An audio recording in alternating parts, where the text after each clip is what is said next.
Baik, bismillahirrahmanirrahim. Assalamualaikum warahmatullahi wabarakatuh. Alhamdulillahi ala ihsanih wa syukru lahu ala taufiqihi wa amtinanih wa asyhadu an la ilaha illallah wahdahu la syarika lahu ta'ziman li sya'nih wa asyhadu anna Muhammadan abduhu wa rasuluhu da'ila ridwanih. Allahumma salli alaihi wa ala alihi wa ashabihi wa ikhwanih. Hadirin hadirat yang dirahmati Allah Subhanahu wa taala, kita lanjutkan pembahasan kita dari pembahasan al-aqidah al-wasithiyah. Dan pada kesempatan kali ini kita akan bahas tentang sifat as-sama' wal basar. Kemudian kita lanjutkan sifat al-iradah sesuai dengan yang dimudahkan oleh Allah Subhanahu wa taala. Adapun sifat sama' wal basar, di sini Syekhul Islam Ibnu Taimiyah rahimahullah menyebutkan dua ayat ya. Pertama dalam surat Asy-Syura ayat 11, yang kedua surat An-Nisa ayat 58 ya. Wa qauluhu ta'ala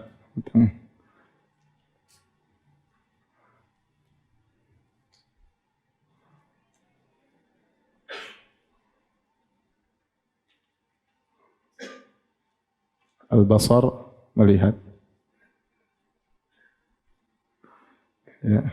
Kata Allah Subhanahu wa taala, laisa kamitslihi syai'un wa huwa Sami'ul Basir.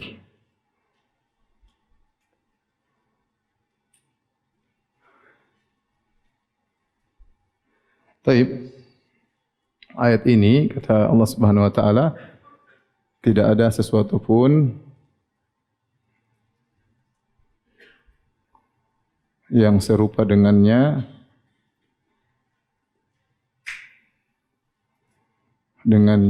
dan dia Maha mendengar lagi Maha melihat.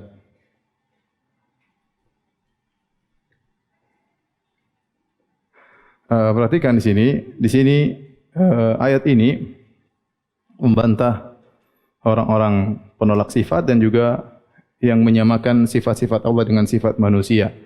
Ya. Laisa kamitsli syai', tidak satu pun yang serupa dengannya, membantah terhadap musyabbihah yang menyamakan sifat Allah sama seperti sifat makhluknya. Kata Allah tidak ada yang sama dengan dia. Sekaligus membantah orang yang menolak sifat-sifat Allah, maka Allah tetapkan sifatnya dan dia Maha mendengar lagi Maha melihat. Berarti Allah memiliki sifat mendengar dan sifat apa? Melihat. Ya. Ayat ini menjelaskan kepada kita, sifat mendengar dan melihat ini sifat banyak makhluk. Hampir seluruh makhluk memiliki sifat mendengar dan apa? Melihat, ya, manusia, hewan, ya, hewan dengan berbagai macam modelnya, ya, jin mendengar dan melihat, malaikat mendengar dan melihat.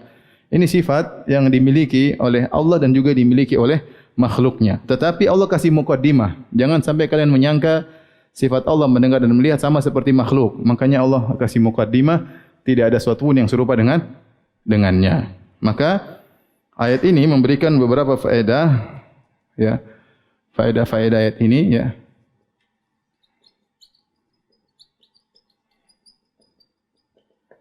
Pertama, ya, menunjukkan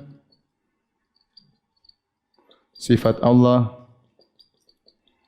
as-sama' wal basar, as-sama' dan al-basar. Kemudian yang kedua, ya, sifat mendengar dan melihat Allah tidak sama dengan mendengar dan melihat manusia dan makhluk. Melihatnya makhluk.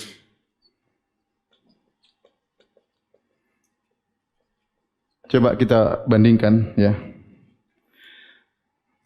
Sifat mendengar dan melihat makhluk dimulai dari tidak bisa mendengar dan tidak bisa melihat.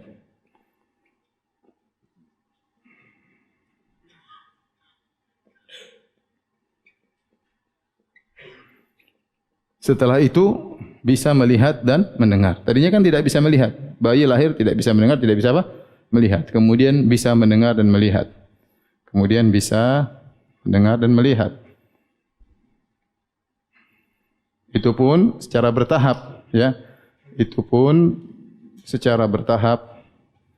dari melihat gerak-gerak sampai jelas secara bertahap sehingga jelas pendengaran dan penglihatan.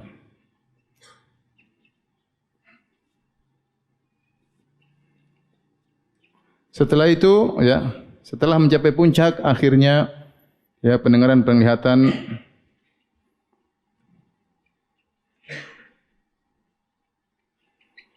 mengalami kemunduran. Atau sebelumnya ya kita tahu bahwasanya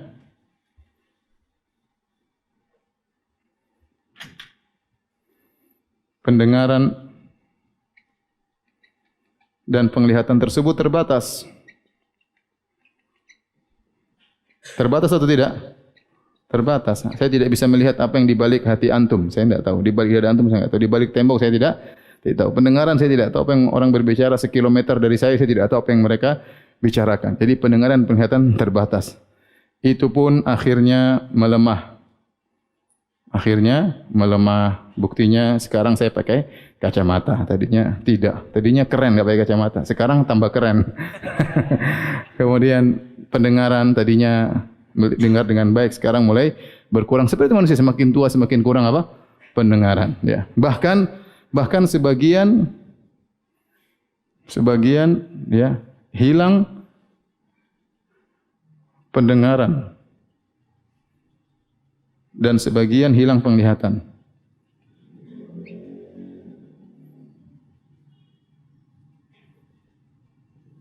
Maka bandingkan ini dengan Allah Subhanahu wa taala, sungguh sangat jauh berbeda ya. Sungguh sangat jauh berbeda. Allah pendengaran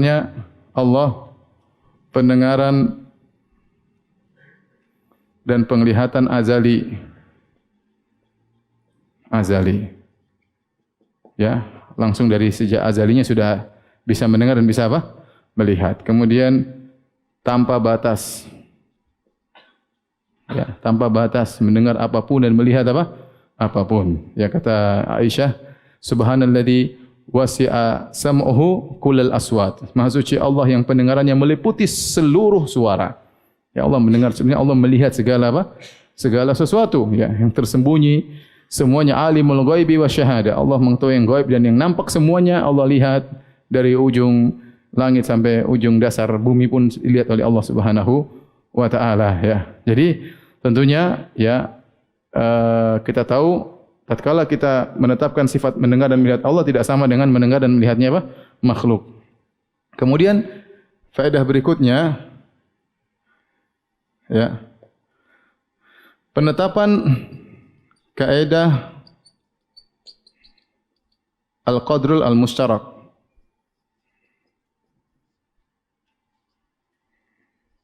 Ya.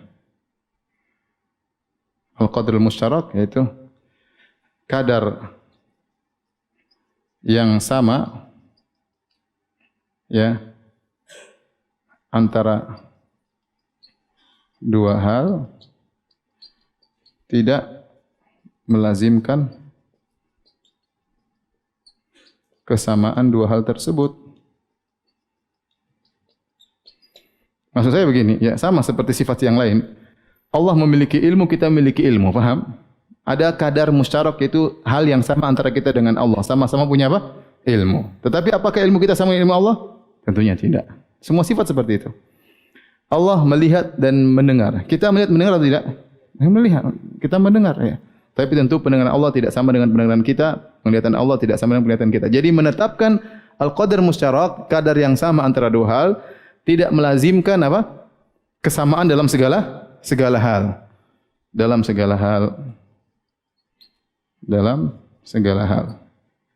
Ini sudah sering kita sebutkan ya, contoh antara wanita dunia dengan wanita surga ya, antara wanita Bintaro sama wanita surga, sama-sama namanya apa? Wanita, tapi jauh berbeda ya. Wanita surga kayak apa, wanita Bintaro kayak apa? Tentu jauh berbeda. Antum yang lebih tahu. Ini sebenarnya al-qadr mustarak ya. Al-qadr al-mustarak ya. Manusia Allah juga sebutkan bahwa mereka mendengar dan melihat. Kata Allah Subhanahu wa taala dalam surat Al-Insan ya. Hal ata 'alal insani hainun minad dahri lam yakun syai'an madhkura inna khalaqnal insana min nutfatin amsyajin faja'alnahu sami'an basira. Inna khalaqnal insana min nutfah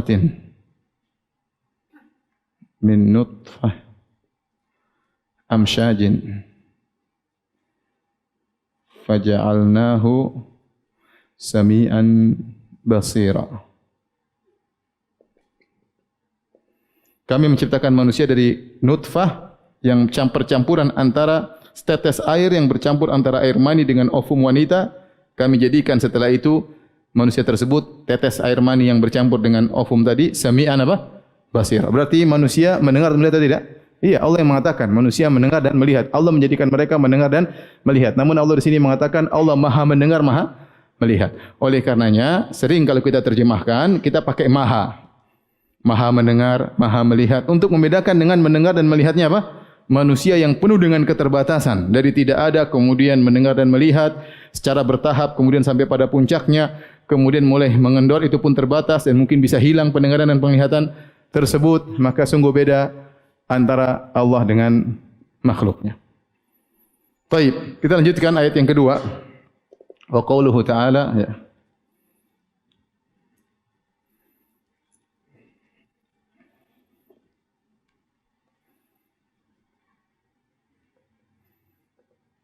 Inna Allaha ni'ma ya'idzukum bih.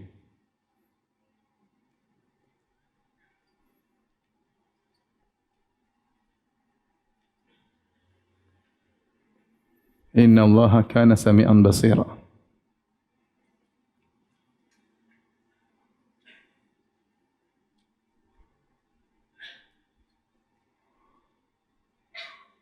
Ayat ini dalam surat An-Nisa kata Allah Subhanahu wa taala, Inna Allaha ya'murukum an tu'addul amanati ila ahliha wa idza hakamtum an tahkum bainan nasi bil 'adl. Inna Allaha ni'ma ya'idzukum bih. Inna Allaha kana sami'an basira. Sungguhnya Allah ya yang terbaik menasihati kalian. Sesungguhnya Allah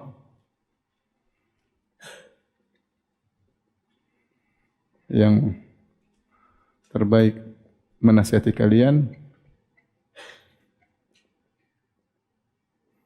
Sungguhnya Allah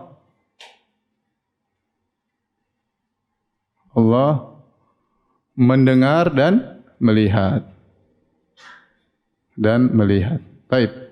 Coba antum perhatikan lafalnya. Sami'an basiran sama dengan yang manusia enggak? Sami'an apa? Basiran, enggak ada beda. Lafalnya sama. Maknanya sama. Asal maknanya tapi hakikatnya berbeda. Ada asal makna yang sama, sama-sama melihat, sama mendengar, tetapi namanya melihat dan mendengar itu bertingkat-tingkat. Kita tidak bisa dibandingkan dengan Tuhan. Tapi kita paham Allah mendengar, Allah apa? Melihat. Kita paham. Ya, tetapi tentu jauh dibandingkan dengan makhluk. Ayat ini dalam Sunan Abi Dawud dari Abu Hurairah radhiyallahu ta'ala anhu, dia mendengar Nabi baca ayat ini. Ya, innallaha ya'murukum an tu'addul amanati ila ahliha wa idza hakamtum fa an tahkumu bainal nasi bil adl. Innallaha ni'ma ya'idzukum bi innallaha kana sami'an basira. Waktu Nabi baca ayat ini, Nabi mengatakan sungguhnya Allah yang terbaik menasihati kalian.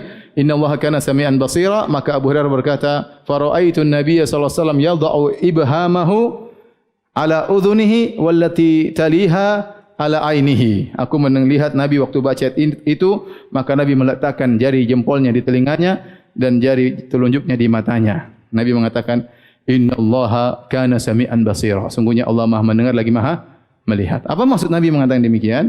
Kata para ulama, maksudnya Nabi meyakinkan bahwasanya Allah Maha melihat, Maha mendengar seperti manusia, mendengar dan melihat meskipun tentu tingkatannya jauh berbeda. Bahwasanya mendengar Allah itu hakikat, melihat Allah juga apa? Hakikat. Jangan ditafsirkan dengan ilmu. Jangan ditafsirkan dengan apa?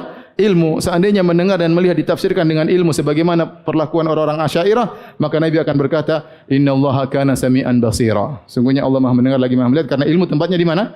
Di hati atau di otak. Innallaha kana sami'an basira. Ya. Tapi Nabi mengatakan innallaha kana sami'an basira. Ya, sungguhnya Allah Maha mendengar lagi Maha melihat. Bukan Nabi sedang menyamakan pendengaran Allah dengan pendengaran makhluk, bukan Nabi sedang menyamakan penglihatan Allah dengan penglihatan makhluk, tapi Nabi ingin menjelaskan bahwasanya Allah sungguh-sungguh benar melihat dan sungguh benar-benar apa? Mendengar. Paham? Baik. Ya, kata Abu Hurairah radhiyallahu taala anhu, "Fara'aitu Nabi sallallahu alaihi wasallam yada'u ibhamahu ala udhunihi wallati taliha ala ainihi." Aku melihat Nabi sallallahu alaihi wasallam meletakkan jempolnya di telinganya dan meletakkan telunjuknya di mana? Di matanya, untuk menegaskan bahwasanya Allah benar-benar melihat, untuk menegaskan bahwa penglihatan Allah adalah hakiki, penglihatan dan pendengaran Allah adalah hakikat, hakiki. Baik. Ikhwan dan akhwat yang dirahmati Allah subhanahu. Hadis ini riwayat Abu Daud. Hadis riwayat Abu Daud. Abu Daud dalam bab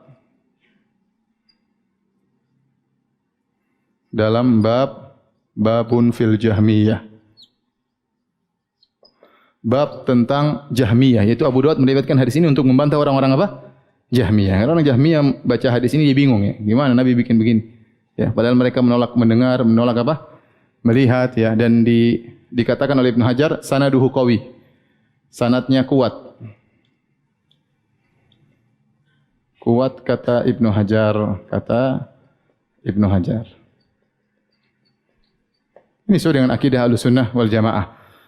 Taib, hadirin dan hadirat Allah Subhanahu wa taala. Apa maksud mendengar dan melihat? Ya. Mendengar dan melihat mirip seperti sifat ilmu yang sudah kita jelaskan, ya. Mendengar, ya.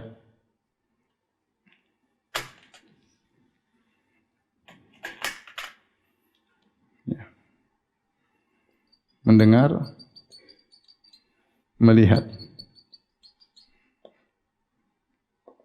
Mendengar dan melihat ada yang namanya sifat mendengar Allah sudah azali. Sejak azali. Tetapi Allah mendengar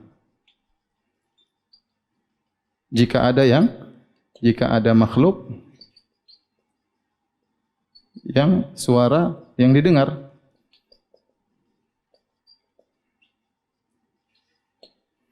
Sama melihat, sifat melihat Allah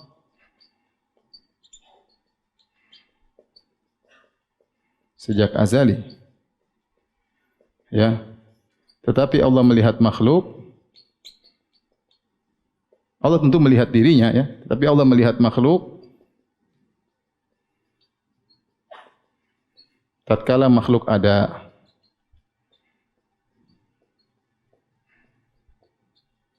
Saya tanya sama antum. 1000 tahun yang lalu Allah melihat antum tidak? Ya, antum belum ada, gimana mau dilihat? Paham? Kapan antum dilihat oleh Allah? Ya, setelah antum ada. Sekarang ini Allah sedang melihat kita sedang dalam pengajian di Masjid As-Sunnah. Allah sedang melihat atau tidak? Sedang melihat. Dan ini akidah Ahlussunnah wal Jamaah. Makanya ini yang disebut dengan melihat azali ya. Melihat sifat azali. Dan ini ada sifat zatiyah. Adapun ini adalah sifat fi'liyah. Ya, adanya belakangan. Kapan melihat antum itu datangnya apa? Belakangan. Paham atau tidak? Saya sering sampaikan, Allah sejak azali sudah bisa melihat atau tidak? Bisa. Tetapi apa yang mau dilihat tergantung sesuatu yang muncul. Allah 1000 tahun lalu tidak melihat antum, tapi sekarang Allah sedang melihat antum duduk di majelis menghadiri apa? Pengajian. Nah, inilah yang sulit dipahami oleh orang-orang Asy'ariyah ya. Karena menurut mereka bahwasanya sifat Allah adalah jamid, statis, tidak boleh berubah-ubah. Sementara kita tahu penglihatan Allah punya keterkaitan dengan makhluk. Allah melihat makhluk. Makhluk berubah-ubah tidak? Berubah-ubah. Saya begini sekarang, Allah sedang lihat atau tidak? Kalau saya begini, berarti ada perubahan enggak yang dilihat oleh Allah? Objek yang dilihat oleh Allah ada perubahan enggak? Perubahan berarti penglihatan Allah juga mengalami perubahan. Karena itu yang dilihat oleh Allah Subhanahu wa taala berubah-ubah. Sementara kaidah mereka bahwasanya sifat Allah tidak boleh apa mengalami apa? Perubahan. Dan ini susah bagi mereka untuk menafsirkan ini semua. Kita Ahlus Sunnah mudah, ya Allah Maha melihat. Sejak azali Allah sudah punya sifat melihat. Sekarang Allah sedang juga melihat. Enggak ada masalah. Dan Allah akan melihat masa depan. Yang Allah belum lihat sekarang, Allah akan lihat masa depan. Makanya dalam Al-Quran Allah mengatakan, linanzura kaifa ta'malun. Thumma ja'alnakum khala'ifa fil ardi. Kata Allah, linanzura kaifa ta'malun. Kemudian kami jadikan kalian sebagai khalifah-khalifah di atas muka bumi, yaitu yang hidup setelahnya. Linanzura kaifa ta'malun. Kata Allah, linanzura kaifa ta'malun. Yang artinya agar kami lihat bagaimana kalian beramal.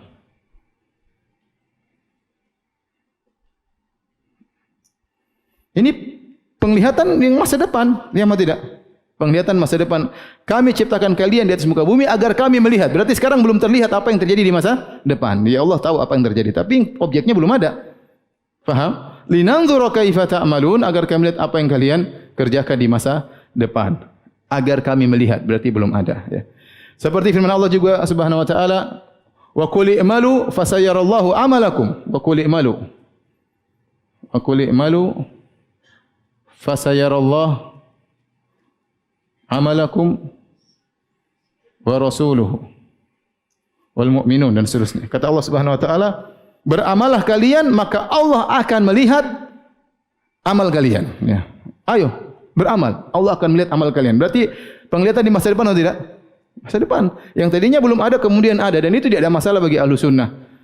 Allah sudah melihat mudah sekali. Allah sejak zaman Abad Zali sudah bisa melihat, dan Allah pun sekarang sedang apa? Melihat, dan akan ada objek-objek di masa depan Allah pun akan melihatnya. Ada perubahan tidak? Perubahan dari sesuatu yang tidak terlihat kemudian akan apa terlihat, karena makhluk objek berubah-ubah. Paham? Paham atau tidak? Ini gampang itu sunnah. Orang Asy'ariyah bingung, kata mereka sifat harus statis, tidak boleh ada yang baru dilihat sekarang, enggak boleh. Terus bagaimana? Allah sudah melihat ini semua sejak azali. Gimana caranya Allah melihat? Oh, makhluknya belum ada, gimana mau dilihat? Taib, mendengar pun demikian. Allah Subhanahu wa taala mendengar yang telah terjadi, ya. Qad sami'a Allahu qaulal lati tujadiluka fi zawjiha. Kata Allah Subhanahu wa taala, qad sami'a Allah qaulal lati tujadiluka fi zawjiha. Surat apa namanya? Qad sami'a. Sungguh Allah telah mendengar perkataan sang wanita yang berdiskusi dengan engkau wahai Muhammad. Kapan wanita itu bicara? Tahun 1400 tahun yang lalu. Di zaman azali wanita sudah bicara belum dengan Nabi? Belum, di zaman azali. Tapi Allah baru mendengar pembicaraan tersebut tatkala terjadi pembicaraan tersebut. Paham? Zaman azali Allah sudah dengar omongan ini belum? Belum ada, suaranya belum dicipta. Dalam ayat yang kemudian Allah mengatakan, wallahu yasma'u tahawurakuma. Kata Allah, sini fi'il mudhari artinya, dan Allah sedang mendengar diskusi kalian. Sedang mendengar diskusi kalian. Berarti kita ngomong sekarang Allah dengar atau tidak? Dengar. Ini omongan saya ada perubahan, naik, pelan, kanan, kiri, ya. Semuanya Allah dengar. Nah, ini yang tidak bisa diterima oleh orang Asy'ariyah. Mereka mengatakan pendengaran Allah dan penglihatan Allah azali sejak dahulu, ya. Terus bagaimana mendengar perkara suara-suara yang baru, dan bagaimana melihat suara perkara yang baru? Mereka bingung sehingga mereka berkata bahwasanya ini semua ditafsirkan dengan ilmu. Tapi sudah, saya mau lanjutkan. Tolong difoto kemudian dihapus.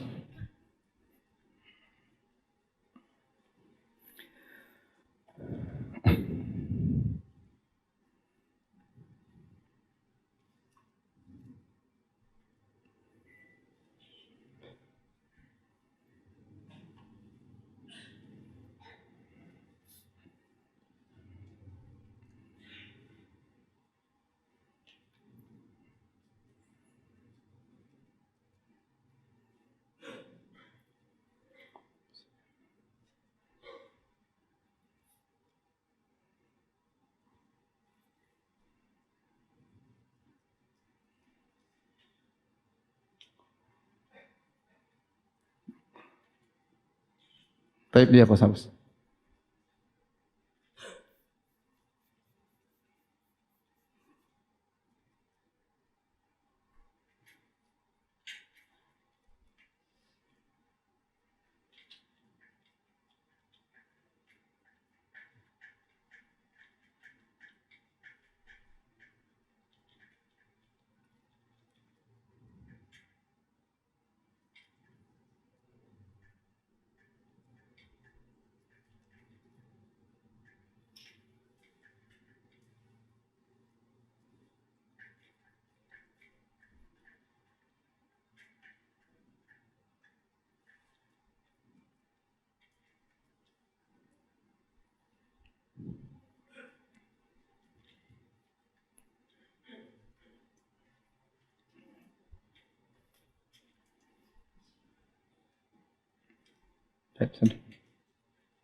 Akidah Asy'ariyah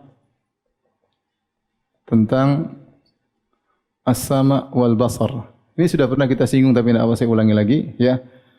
Asy'ariyah tatkala mereka tahu as-sama' wal basar ya terkait dengan objek makhluk yang kita tahu makhluk mengalami apa? Perubahan-perubahan ya. Saya ringkaskan pertama, Asy'ariyah tahu, Asy'ariyah menyadari bahwa as-sama' wal basar berkaitan dengan objek makhluk. Objek makhluk yang berubah-ubah. Berubah-ubah. Ya, dari tidak ada menjadi ada, kemudian objek tersebut bergerak-bergerak, dari bersuara tidak bersuara, suaranya naik turun, ini ada perubahan. Ya, paham? Sementara berubah-ubah. Sementara mereka meyakini bahwa sifat Allah, sifat-sifat Allah seluruhnya statis ya. Statis sejak azali tidak boleh mengalami apa? Perubahan.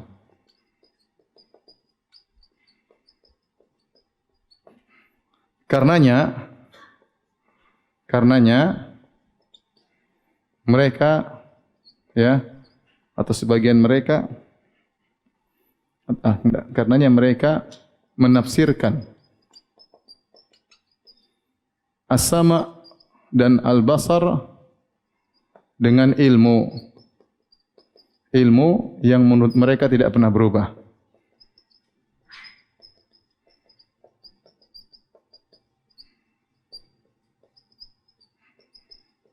As-sama' artinya ya mengilmui al-masmu'at mengilmui suara-suara yang didengar. Adapun al-basar artinya idrak atau mengilmui al-mubsarat, sesuatu yang terlihat. Semua mereka takwilkan supaya mereka selamat dari adanya perubahan-perubahan dalam zat Allah, sehingga mereka takwilkan as-sama' dan al-basar dengan apa? Ilmu. Dan ini bantahannya gimana? Bantahannya banyak ya. Bantahan. Pertama ya. Sehingga ya. Satu ya. Dalil menunjukkan as-sama' tidak sama dengan apa? Al-basar tidak sama dengan apa? Al-ilm. Tidak sama, ya. Dalil menunjukkan as-sama' tidak sama. Karenanya Allah menggabungkan keduanya, menggandengkan keduanya.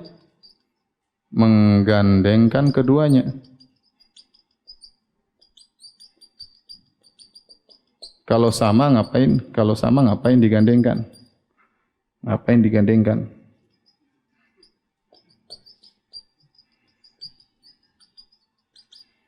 Dalam banyak ayat kata Allah apa? Sami'an basira. Ya, dua. Allah juga berfirman contohnya ya. Wa huwa sami'ul alim. Wa huwa sami'ul alim ya. Kalau ternyata sami' dengan alim sama ngapain? Paham? Berarti as-sami' maha mendengar lain dengan al-alim yang maha berilmu. Demikian juga Allah berfirman kepada Nabi Musa dan Nabi Harun, kata Allah, ya, innani ma'akuma asma'u wa ara. Innani ma'akuma asma'u wa ara. Kata Allah Subhanahu wa taala, pergilah kalian berdua wahai Harun dan Musa kepada Fir'aun, namun mereka ketakutan, kata Allah, jangan takut, la takhafa, jangan kalian berdua takut. Innani ma'akum, aku senantiasa bersama kalian berdua, asma'u wa ara. Aku mendengar dan aku melihat ya. Beda antara mendengar dan melihat. Kalau sama-sama artinya ilmu berarti a'lamu wa a'lamu ya. Repot. Ya. Kemudian secara bahasa, ini bantahan pertama. Kemudian tadi yang kedua, hadis Nabi tadi yang sudah kita hadis Nabi, hadis Abu Hurairah, Nabi tadi bikin apa? Sami'an apa? Basira ya. Berarti mendengar lain dengan apa? Melihat ya. Kalau seandainya mendengar dan melihat artinya ilmu, maka harusnya Nabi tunjuk ke otak atau Nabi tunjuk ke mana? Ke hati ya. Kalau sama dengan al-basar, sama dengan al-ilmu, seharusnya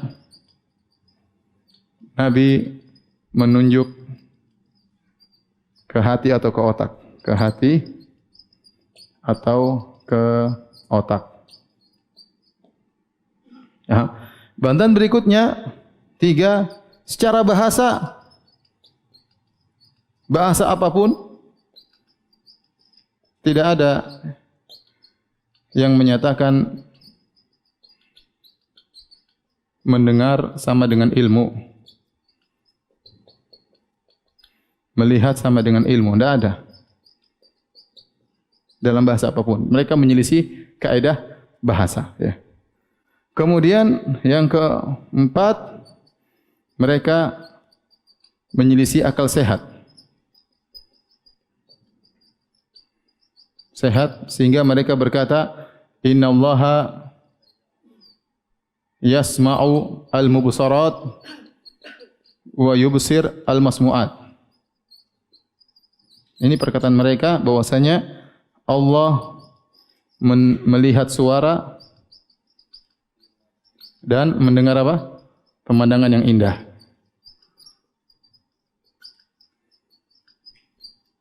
Coba, siapa yang ngomong kayak gini? Ya, Allah. Karena mendengar dan melihat sama dengan apa? Ilmu. Sehingga mereka mengatakan Allah mendengar yang terlihat dan Allah melihat suara. Ya. Aneh, tapi itu mereka ucapkan dalam buku akidah mereka. Paham? Kemudian bantahan berikutnya, bantahan yang kelima. Ya. Ingat bahwa pendengaran dan penglihatan objeknya adalah makhluk. Makhluk yang baru muncul, yang baru diciptakan Allah dan mengalami perubahan-perubahan.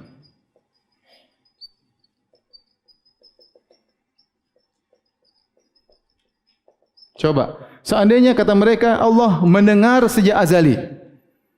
Kata mereka Allah mendengar dan melihat sejak apa? Azali. Ya. Kata mereka, ya, Allah mendengar dan melihat sejak azali dan tidak pernah berubah. Dan tidak pernah berubah.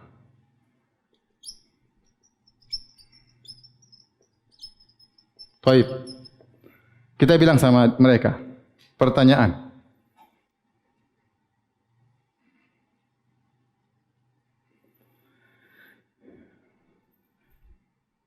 Apakah di zaman azali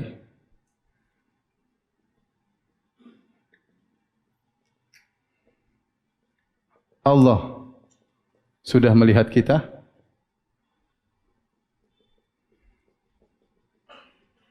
Sementara kita belum ada.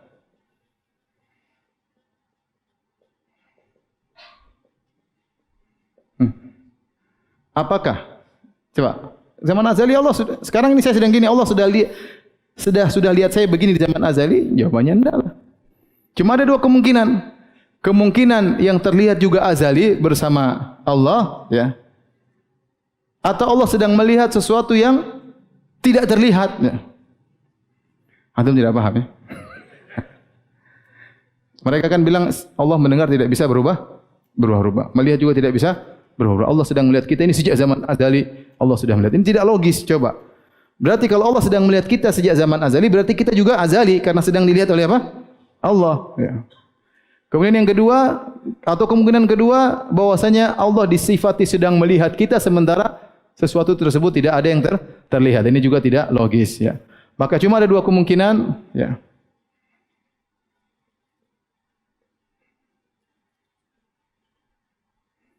Kalau antum tidak paham, pokoknya mereka menyimpang, selesai. Berarti objeknya azali bersama Allah atau Allah di zaman azali sedang melihat sesuatu yang tidak terlihat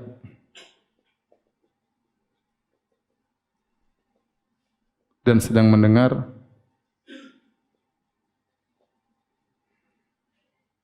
sesuatu yang tidak terdengar.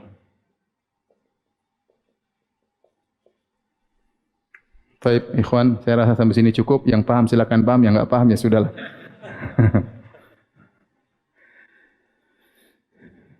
Akidah Ahlussunnah sangat mudah. Ya Allah Maha mendengar, ya Allah sekarang sedang mendengar, apa masalahnya? Ya, nanti saya bicara 1 jam lagi, Allah akan dengar pembicaraan saya. Sama Allah melihat, ya, apa yang sedang saya kerjakan Allah melihat, dan apa yang akan saya kerjakan juga Allah akan apa? Melihat. Kenapa repot-repot? Ini akan merubah azali, sifat pendengaran Allah tidak boleh berubah. Ini enggak benar ya. Itu semua hanyalah khurafat mereka yang buat aturan Tuhan tidak boleh dinamis. Itu siapa? Mana dalilnya? Itu perkataan Aristoteles dan Plato ya. Membuat syarat Tuhan tidak boleh apa? Dinamis, harus statis ya. Ini sering kita bantah, kita katakan kebantahan sederhana, kalau Tuhan tidak boleh dinamis, Allah Subhanahu wa taala tidak dinamis. Harus begitu terus jumud, statis. Lantas bagaimana Allah bisa menciptakan? Seandainya dahulu Allah sendirian. Benar kan Allah dulu sendirian di zaman azali, tidak ada makhluk, paham? Kalau Allah statis tidak ada perubahan, kapan Allah menciptakan? Tatkala Allah mau menciptakan berarti ada suatu perubahan. Allah ingin timbul keinginan baru, paham? Allah menciptakan kun fayakun. Ada sesuatu yang baru dalam zat Allah. Paham? Tapi kalau Allah statis enggak pernah berubah, terus ngapain ada ciptaan? Kok tiba-tiba muncul ciptaan tanpa sebab? Mereka tidak bisa pernah menjawab ini. Maka kaidah antum bahwasanya Allah harus statis itu tidak benar. Itu hanya racun dari filsafat ya. Akhirnya antum harus bingung menghadapi berbagai macam dalil, harus ditakwil seluruhnya dan terjebak dalam kebingungan sendiri. Ahlussunnah mudah, Allah Maha mendengar, Maha melihat sejak azali. Sekarang mau lihat lagi, mau dengar enggak ada masalah bagi Allah. Allah sudah bisa berbicara sejak zaman azali. Sekarang mau bicara dengan Nabi Musa, dengan Nabi Muhammad, terserah Allah Subhanahu wa taala. Kenapa ente bikin Allah tidak boleh bicara dengan lafal? Allah bikin aturan sendiri. Karena kalau lafal, kalau suara berarti ada perubahan dalam sifatul kalam, terjebak dalam jebakan-jebakan yang itu semua tidak ada dalilnya. Padahal Allah berfirman, ya fa'alul lima yurid. Allah melakukan apa yang Allah kehendaki. Terserah mau mendengar, mau bicara, mau cinta kepada si fulan, mau marah kepada si fulan. Ya. Coba di akhir zaman nanti di padang mahsyar apa kata para anbiya waktu orang-orang pada minta syafaat? Kata mereka, Nabi Adam, Nabi Nuh semua berkata, "Inna Rabbi qad ghadiba al-yauma lam yaqdab mithlahu qablahu wala ba'dahu." Sungguhnya kami tidak bisa beri syafaat. Kenapa? Karena Rabb kami sekarang sedang marah hari ini. Yang tidak pernah marah sebelumnya seperti itu dan tidak akan marah setelahnya seperti itu. Berarti ini marah yang baru atau tidak? Marah yang baru yang sebelumnya tidak pernah seperti itu. Yang ini mereka hadis begini bingung gimana tafsirnya. Karena tidak boleh berubah. Jadi mumet sendiri ya. Kita pun menjelaskan juga mumet. Taib. Kalau sudah tolong dihapus.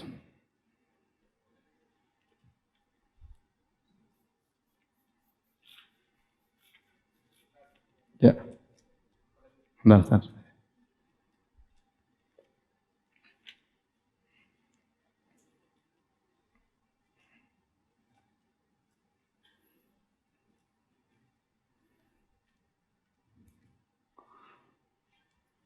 Baik, sekarang kita akan masuk dalam sifat iradah. Tolong diperhatikan butuh keseriusannya.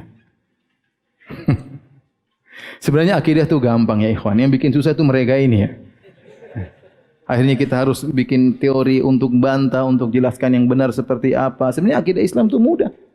Ya. Orang Arab Badui dengar Allah Maha mendengar, selesai dia tidak pikiran berarti mendengar Allah jamid, dulu zaman azali statis. Ini berarti maknanya ilmu apa? Bikin bingung ya. Enggak ada. Dulu yang Nabi waktu menyampaikan akidah Islam yang dengar Arab Badui, orang yang mungkin pengetahuannya tinggi, ada yang pengetahuannya rendah, ada yang bisa hafal, ada yang enggak hafal, semuanya dengar dan mudah akidah apa? Islam. Kalau belajar akidah Asy'ariyah bingung ya. Apalagi kalau sudah membahas tentang makna ta'alluqat. Saya mau jelaskan tapi saya tidak tega benar. Saya tidak tega. Saya takut antum tambah puyeng ya, enggak usahlah. Baik, kita masuk sifat berikutnya, sifatul iradah. Sifatul iradah. Allah Subhanahu wa taala berfirman, wa qauluhu, ya, kata Ibnu Taimiyah dalam Aqidah Wasithiyah menukil firman Allah dalam surat Al-Kahfi ayat 39.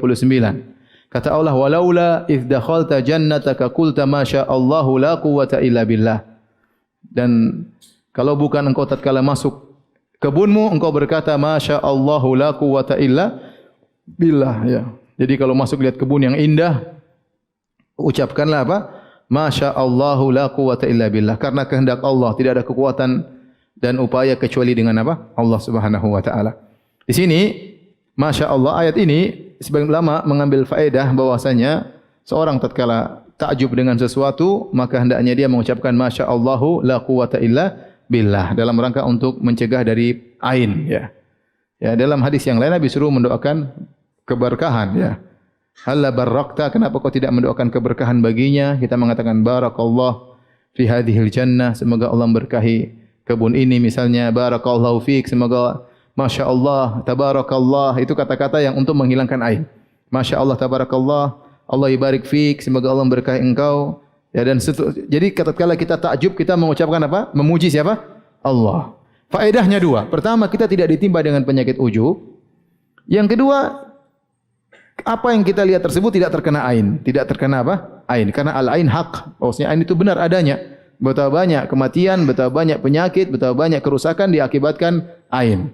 Ini dalil bahwasanya ain tidak hanya menimpa manusia, bahkan ain juga menimpa kebun, menimpa benda-benda, ya. Oleh karenanya di antara yang dianjurkan dalam ayat ini, tatkala engkau masuk kebun engkau berkata Masya Allahu la quwwata illa billah. Ini konteksnya tatkala seorang melihat kebun yang indah, ya. Terkadang orang sudah masuk lihat hasil kebun yang indah, dia lupa diri. Sehingga dia lupa seakan-akan ini hasil jerih payahnya sendiri. Dia lupa bahwasanya memang dia berjerih payah, tetapi yang membuat kebun ini indah itu siapa? Allah. Maka saat kita takjub segera kita mengatakan Masya Allahu la quwwata illa billah. Masya Allah, tidak ada kekuatan, tidak ada upaya, tidak mungkin terjadi ini kecuali dengan kehendak Allah Subhanahu wa taala, ya. Jangan lupa, dan ini menghilangkan ujub. Karena seorang terkadang lihat karyanya dia lupa. Terpedaya, seakan-akan dia memang pintar, seakan-akan dia memang canggih, seakan-akan ini semua karena kehebatannya. Jangan lupa kalau dia takjub dia mengatakan apa? Masya Allahu la quwwata illa billah. Kemudian ayat kedua, kata Ibnu Taimiyah rahimahullah taala, wa qauluhu walau syaa Allahu maqtatalu. Kalau Allah berkehendak mereka tidak bakalan bunuh-bunuhan. Walakinnallaha yaf'alu ma yurid. Akan tapi Allah menghendaki melakukan apa yang Allah kehendaki. Kemudian kata Allah lagi, uhillat lakum bahimatul an'ami illa ma yutla alaikum ghairu muhillis saidi wa antum hurum innallaha yahkumu ma yurid.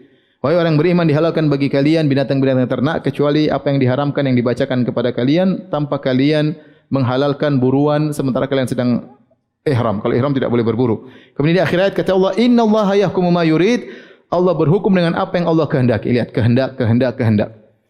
Dalam ayat yang lain kata Allah, "Faman yuridillahu ayyahdiyahu yashrah sadrahu lil Islam." Barang siapa yang Allah berkehendak untuk berikan hidayah kepadanya, Allah lapangkan dadanya untuk menerima Islam. "Wa man yurid an yudhillahu." Barang siapa yang Allah kehendaki untuk menyesatkannya, yaj'al sadrahu dayyiqan harajan ka'annama yas'adu fis sama'. Allah membuat hatinya menjadi sesak, ya, sulit menerima Islam. Merasa berat menerima Islam seakan-akan dia sedang naik ke tempat yang tinggi. Karena orang tempat tinggi susah bernapas, sehingga dia menerima Islam susah. Adapun yang Allah ingin dapat hidayah, Allah akan buat dadanya lapang sehingga dia mudah menerima Islam. Di sini kalau kita lihat ada dua model iradah. Sifatul iradah, ya.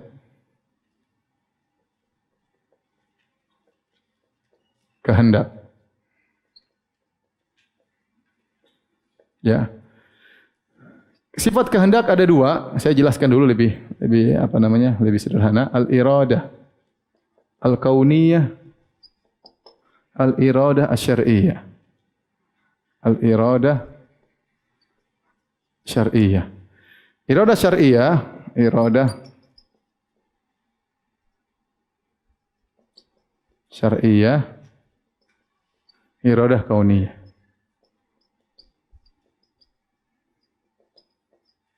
Apa bedanya iradah kauniyah dan iradah syar'iyah? Bedanya apa ya?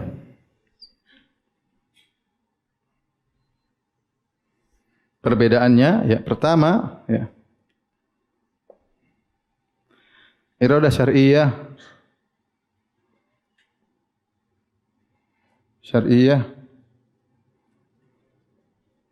pada perkara-perkara yang dicintai oleh Allah. Yang dicintai oleh Allah. Atau kita artikan dengan makna al-mahabbah. Iradah syariah bisa kita artikan dengan Allah mencintai. Karena berkaitan dengan perkara yang dicintai oleh Allah Subhanahu wa taala. Adapun ya, iradah kauniyah berkaitan iradah kauniyah itu iradah yang terjadi. Ya, berkaitan dengan apa yang dicintai maupun yang dibenci. Maupun yang tidak dicintai. Baik, saya tanya sama antum. Iblis diciptakan. Itu kehendak Allah atau bukan? Allah yang ciptakan dia atau tidak? Padahal dia bikin kurang ajar atau tidak? Coba kalau tidak ada dia, kita semua masuk surga.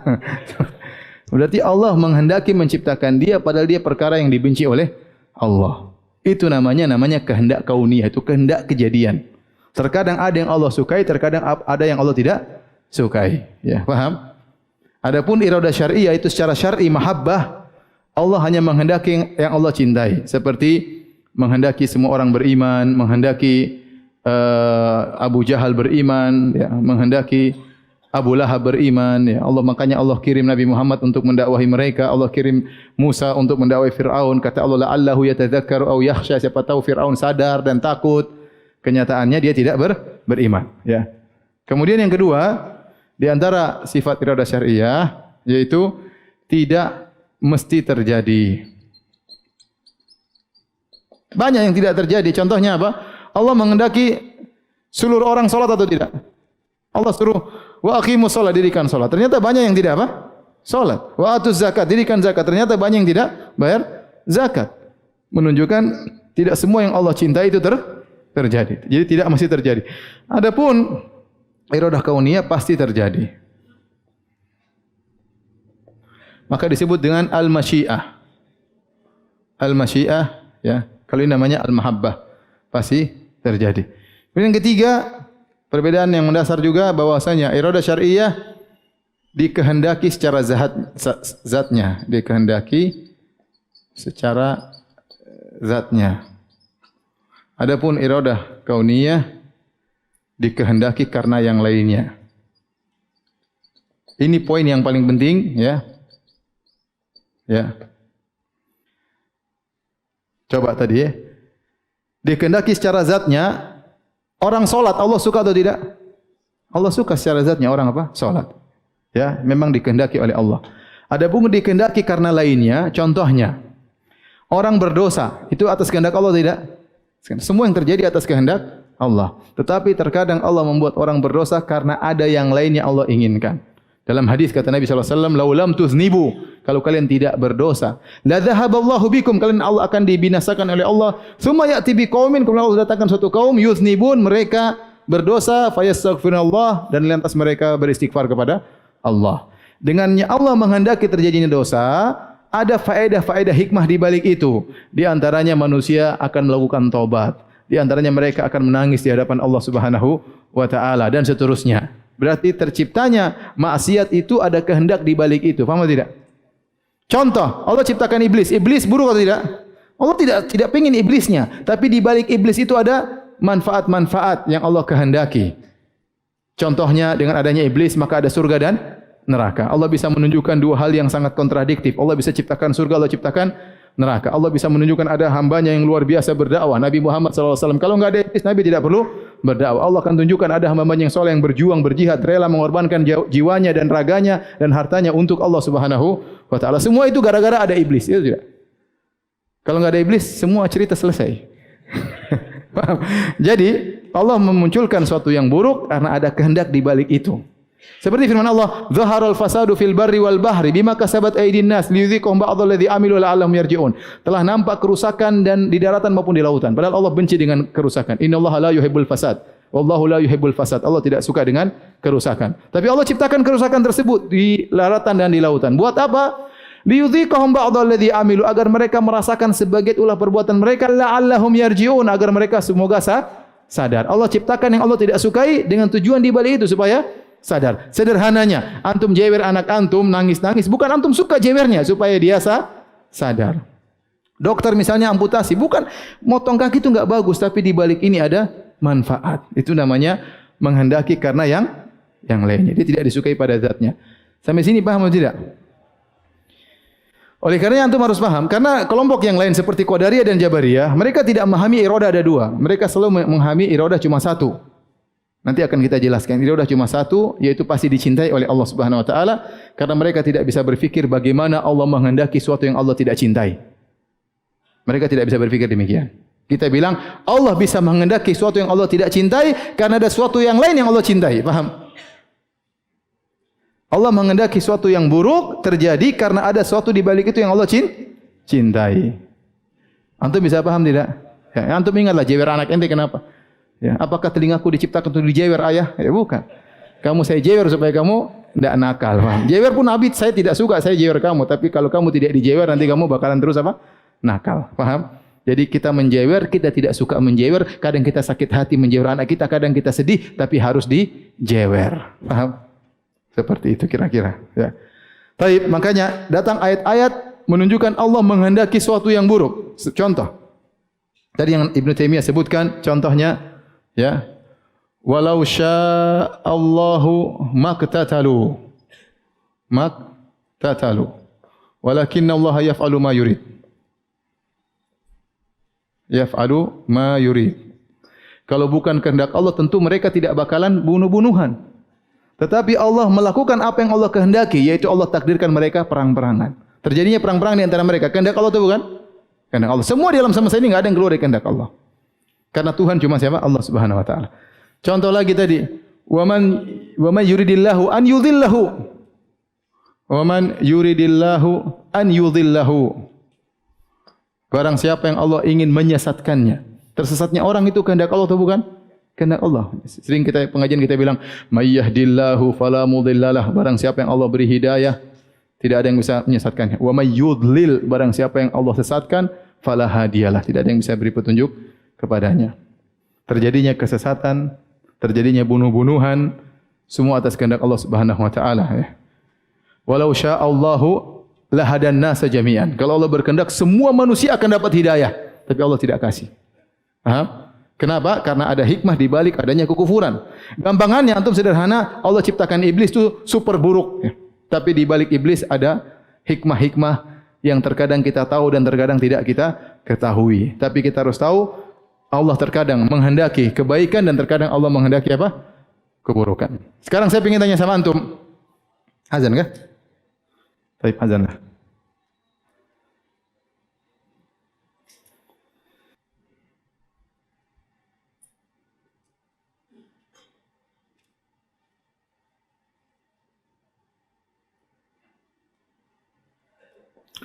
Tapi ini sekedar logika saja, diciptakannya iblis ada hikmahnya, manusia ditakdirkan maksiat ada juga apa? Hikmahnya, logika sederhana, ente menjewer anak agar dia apa? Sadar. Berarti menghendaki sesuatu yang buruk karena ada yang baik di balik keburukan tersebut. Paham? Baik.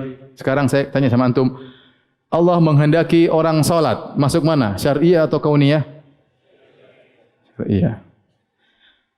Orang tersebut Allah perintahkan salat, ternyata dia salat. Dia solat itu syar'iyah atau kauniyah? Syar'iyah dan kauniyah. Ingat, semua yang terjadi itu kauniyah. Semua yang terjadi kauniyah, berarti terjadi. Mau baik maupun buruk disebut apa? Kauniyah. Saya ulangi. Allah menghendaki orang semua solat, itu syar'iyah atau kauniyah? Syar'iyah. Kenyataannya sebagian orang solat, yang sebagian orang solat itu kauniyah atau syar'iyah? Dua-duanya. Syar'iyah, Allah ingin dia solat dan ternyata dia solat. Ya.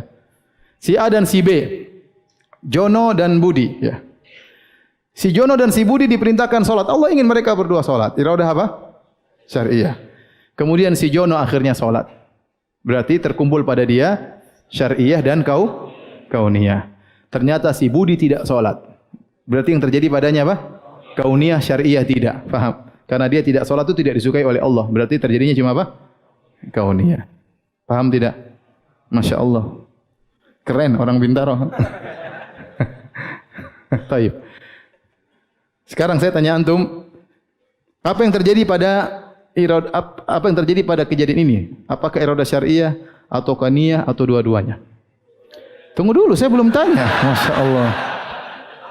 Ada pertanyaan, antum pikirkan. Termasuk syariah atau kauniyah? Astagfirullah. Baru dipuji sudah kena ain. Masya Allah, tabarakallah. Masya Allah, tabarakallah. Saya lupa bilang apa? Masya Allah, tabarakallah. Jadi bahlul lah. Taib. Pertanyaan. Ya. Fir'aun beriman. Itu syariah atau kauniyah? Allah ingin dia beriman atau tidak? Ya. Berarti syariah. Buktinya Allah kirim Nabi Musa untuk mendakwahi dia. Taib. Akhirnya Fir'aun kafir. Itu syariah atau kauniyah? Kauniyah. Taib. Allah menyuruh Abu Jahal beriman. Syariah atau kauniyah? Syariah. Abu Jahal ternyata kafir. Syariah atau kauniyah? Kauniyah. Allah ingin Abu Bakar beriman. Syariah atau kauniyah? Ternyata Abu Bakar beriman. Dua-duanya syariah dan kauniyah. Masya Allah. Taib. Allah menghendaki Abu Jahal beriman. Apa syariah atau kauniyah? Terjadinya Abu Jahal beriman, terjadi atau tidak? Tidak. Berarti Abu Jahal beriman itu tidak syariah dan tidak kauniyah. Paham tidak? Abu Jahal beriman itu kenyataannya tidak ada. Berarti dia tidak syariah dan tidak terjadi, maka bukan kauniyah. Ini sangat penting mendasar dalam rangka tatkala kita membahas masalah takdir. Saya kasih sederhana. Akibatnya tatkala ahlul bidah mereka tidak bisa membedakan antara syariah dan kauniyah. Logika mereka hanyalah semua yang dikehendaki Allah pasti dicintai, maka terjadilah dua kelompok besar. Yang pertama namanya Jabariyah, yang satu namanya apa? Qadariyah. Jabariyah logikanya semua yang dicintai Allah pasti dicintai. Semua yang dikehendaki Allah pasti dicintai oleh Allah. Saya ulangi. Semua yang dikehendaki Allah pasti dicintai oleh Allah. Dan semua yang dikehendaki Allah pasti terjadi. Berarti semua yang terjadi ini dicintai oleh Allah, termasuk maksiat, termasuk kekufuran, semua dicintai oleh Allah. Paham logikanya? Saya ulangi. Bagaimana logika Jabariyah? Bentar. Ya. Kita di sini. Ya.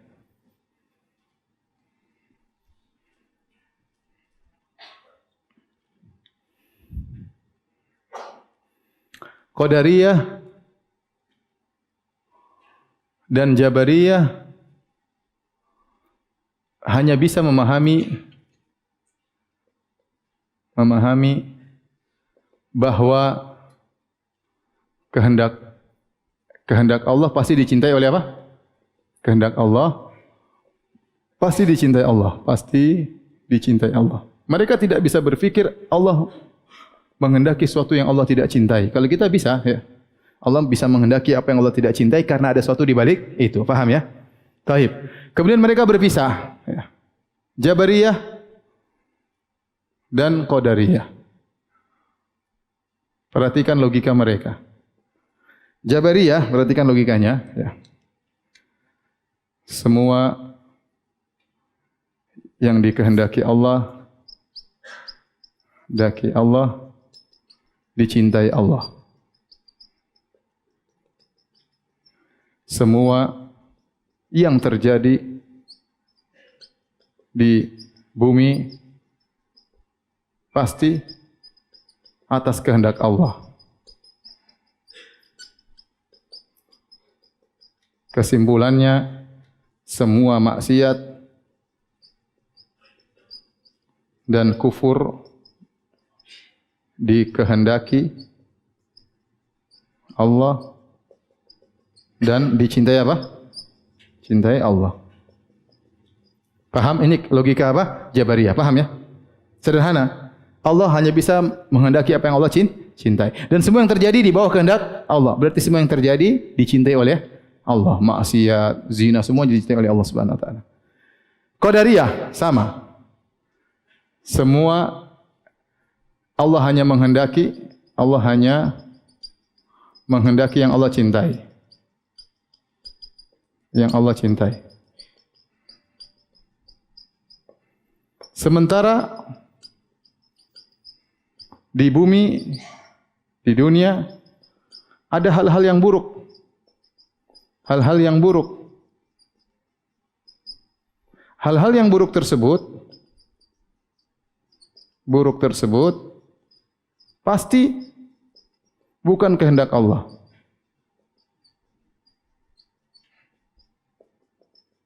Karenanya hal-hal buruk tersebut bukan ciptaan Allah. Dari sinilah, ya sekarang kita tanya Pak Jabari, ada orang kafir, iblis kafir, itu kehendak Allah enggak? Kata Qadariyah enggak. Masa Allah menghendaki iblis kafir? Ya. Terus, ya sudah, itu di luar kehendak Allah. Nah kalau di luar kehendak Allah terjadi sesuatu di luar kehendak Allah, terus yang menghendaki siapa? Berarti ada Tuhan selain siapa? Allah. Ada suatu kejadian di alam semesta di luar kehendak Allah. Repot. Makanya mereka disebut dengan majusi umat ini. Datang hadis-hadis, ya namun sanadnya lemah. Ya. Ada yang menghasankan Qadariyah, Al-Qadariyah, majusi ummati. Qadariyah adalah majus umat ini. Kenapa? Karena majusi meyakini dua Tuhan. Tuhan api dan Tuhan apa? Kegelapan. Sama. Qadariyah meyakini ada dua Tuhan. Tuhan yang menghendaki kebaikan dan Tuhan yang menghendaki apa? Keburukan. Logikanya gampang. Sekarang, kemaksiatan, oh bukan kehendak Allah, bukan ciptaan Allah. Terus yang ciptakan siapa kalau begitu? Berarti ada Tuhan lain dong yang menciptakan kemaksiatan tersebut. Paham? Nanti ini berkembang pada kerusakan-kerusakan pikiran mereka yang lainnya. Ahlussunnah mudah. Bahwasanya keburukan juga dikehendaki oleh Allah, tapi di balik itu ada hikmah yang kadang kita tahu, terkadang tidak kita ketahui, yang Allah sudah kunci dengan berkata, la yus'alu amma yaf'alu. Allah tidak ditanya dengan apa yang dia perbuat. Kita mungkin bisa menjelaskan sebagian, tapi banyak hal yang Allah rahasiakan, tidak ada yang tahu kenapa Allah begini, kenapa Allah begitu, kecuali siapa? Allah Subhanahu wa taala, ya. Kenapa Allah biarkan Israel berjaya, ya? Kenapa Allah, banyak hal kita tidak tahu, itu urusan Allah Subhanahu wa taala. Ya. Kenapa Allah biarkan orang kafir berkuasa, ya, misalnya. Itu urusan Allah, tapi semua terjadi karena kehendak Allah dan ada hikmah di balik itu. Paham sampai di sini? Baik, insyaallah kita lanjutkan hari Ahad ya. Hari Ahad, ini masih yang gampang-gampang, nanti hari Ahad agak sulit.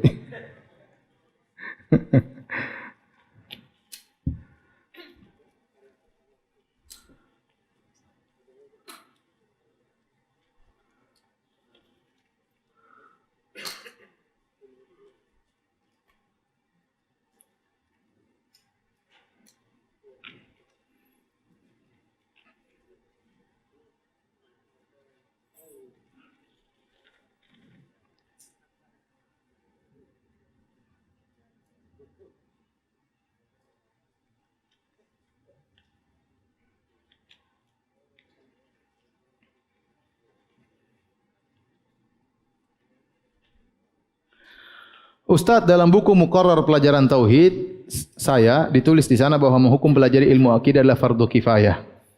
Apakah benar pelajari akidah fardu kifayah?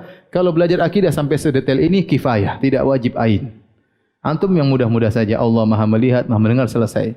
Ya, adapun bahas Asy'ariyah begini, bantahannya gini itu, antum enggak hadir juga enggak apa-apa. Itu tidak fardu kifayah. Tapi kalau antum semakin ngerti, kita semakin menyebarkan apa? Sunnah. Tatkala kita mengatakan bukan fardu kifayah berarti dia sunnah. Paham? Seperti orang salat jenazah, ya. Salat jenazah sekelompok sudah selesai. Karena fardu kifayah, tapi kalau ada yang salat disunahkan atau tidak? Disunahkan, ya. Ya kalau antum bisa paham akidah yang benar, membantah syubhat, itu adalah jihad di zaman sekarang untuk memurnikan akidah Islam yang sudah tercampur dengan filsafat dan yang lainnya, ya. Dulu pernah ada fatwa di sebagian daerah Indonesia, ya, mengkafirkan atau mengharamkan, ya, orang yang meyakini bahwasanya Allah berbicara dengan suara dan huruf, dikatakan sesat, bahkan dikatakan kafir kalau tidak salah, ya. Fatwa dari sebagian ulama di sebagian daerah ini. Subhanallah, saya baca. Bayangkan akidah Ahlussunnah di Sesat-sesatkan ini akidahnya Allah. Kita meyakini Allah berbicara dengan suara. Al-Quran adalah firman Allah. Mereka larang kita. Mereka bilang Allah bicara tanpa huruf, tanpa suara. So, Al-Quran ini apa? Ya. Kalau tidak ada yang bantah, kemudian siapa yang membantah? Saudara saya menganggap semua agama itu benar. Dan dia berdalil dengan surat Al-Baqarah 62. Ya. Tidak benar ya. Saya lihat dulu Al-Baqarah 62.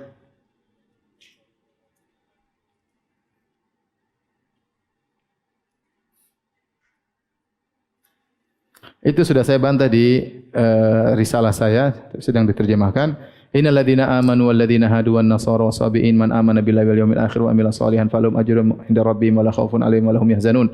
Sungguhnya orang yang beriman dan orang Yahudi, orang Nasara, sabiin, barang siapa yang beriman kepada Allah dan hari akhirat dan mengamalkan amal soleh, maka bagi mereka ganjaran yang di sisi mereka, di sisi Allah, dan mereka tidak takut dan mereka tidak sedih. Artinya mereka masuk surga.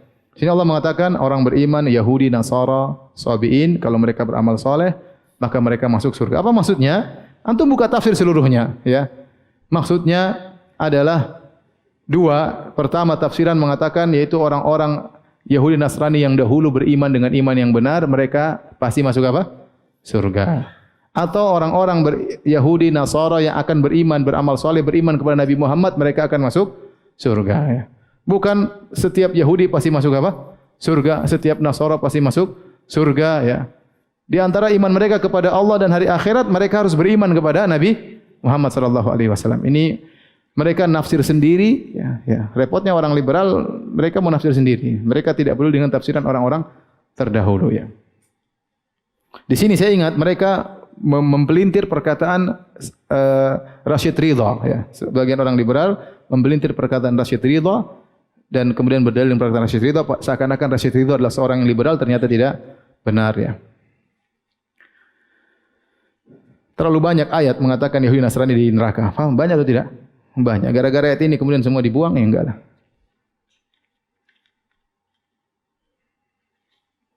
Kalau semua agama benar, suruh dia jadi Yahudi aja.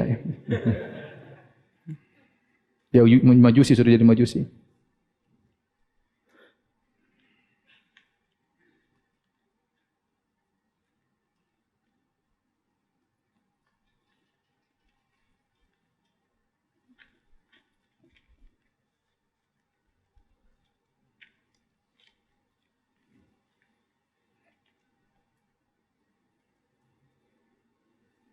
Ustaz, saya ingin bertanya bagaimana cara mengajak teman non-muslim untuk memeluk agama Islam. Islam tu sebenarnya sangat mudah. Antum jelaskan, ya. Islam indah. Berbicara langsung masalah tauhid, tentang ketuhanan, ya. Bahwasanya hanya Islam yang memiliki konsep Tuhan yang benar, yang lain semua tidak apa? Tidak benar. Yang lain semakin antum berdalam tentang Tuhan, semakin bingung dan semakin kontradiktif. Adapun Islam dialah agama yang kemudian mengajarkan tauhid dan sangat logis. Bacakan saja qul huwallahu ahad, Allahus samad, lam yalid wa lam yulad wa lam yakul lahu kufuwan ahad. Ini syarat Tuhan, tidak ada yang memenuhinya kecuali apa? Islam. Dan boleh dengar ceramah saya di YouTube tentang indahnya Islam, dua seri. Pertama dan kedua belum di-upload, tapi nanti insyaallah di-upload, bisa didengar tentang indahnya Islam, itu sebagai bahan untuk diskusi dengan mereka.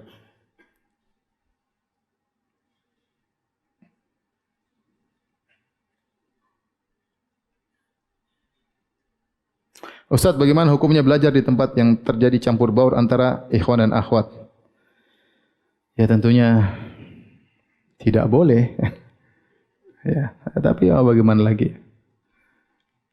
Kita ke pasar juga campur baur, kita ke mall juga campur baur, naik pesawat juga apa campur baur. Seorang bertakwa kepada Allah sebisa mungkin menghindar. Kalau tidak bisa menghindar, maka dia banyak beristighfar kepada Allah Subhanahu wa taala. Ikhtilat di mana-mana. Ikhtilat di mana-mana, ya. Kita sekolah, kalau antum merasa antum kuliah bercampur laki-laki perempuan, antum bakalan bermaksiat, bakalan berzina, mending antum tidak usah kuliah. Tapi kalau ternyata antum bisa menjaga diri, ya tidak ada lagi tempat kuliah kecuali di kondisi yang demikian, ya. Kecuali kondisi yang demikian, di mana-mana juga kita terjebak dalam ikhtilat, ya. Saya sering naik pesawat, tiba-tiba duduk di samping apa? Perempuan, mau diapain? Ya. Ya, oh dia apa ini? Sudahlah. Qadarullah. Ini mau ngisi pengajian, ya. Ngisi pengajian naik maksiat dulu naik di atas apa? Pesawat. Sampai di sana turun di bandara, lihat bidadari tersebar di mana-mana. Hanya coba mengisi pengajian di Eropa, kita maksiat dulu sebelum mengisi apa? Pengajian, repot. Kalau tidak ke Eropa, ya repot juga, kasihan orang-orang di sana tidak ada yang apa? Dakwahi. Kasihan mereka ingin dengar pengajian langsung ya.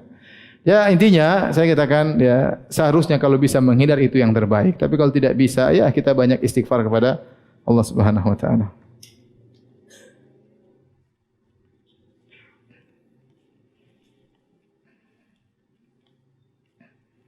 Banyak pertanyaan tentang sifat, nanti insyaallah akan datang penjelasannya lebih detail pada waktunya.